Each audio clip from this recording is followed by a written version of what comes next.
Good afternoon, 3B. Today you are doing your Google Doc assessment. So this is just like any time when you do an assessment in your classroom. Our working environment needs to be quiet.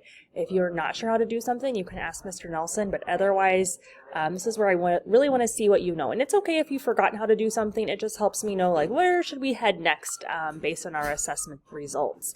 So just like our last assignment, you're going to have a handout so that you can mark things off as you get them done. And then you're just making changes in the Google Doc. You're really not typing anything. You are just following the instructions. So once you have been given the go to get in here, you're going to click on Google Doc Assessment. And then your guys's will be loaded over here on the right. So you can open the doc with your name. And you just have 6 simple things to do. And you're just doing each thing per line for the instructions. Like the first one, underline the word font anywhere you see it. So you see it several times throughout all of these instructions. Number 2, change the font on just this line to Arial. Change the font color of this whole line to red.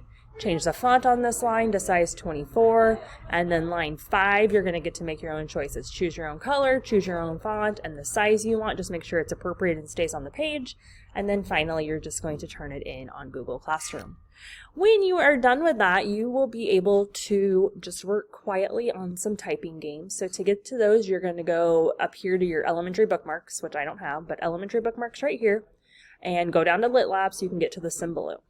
Once you are on the Symbaloo, and you guys will probably get a pop-up, just press the green button.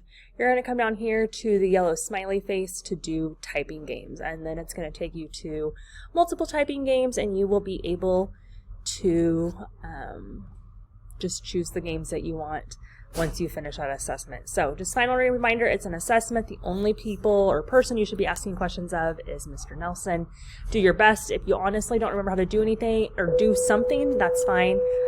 Just skip that part and still complete the rest of them and turn it in.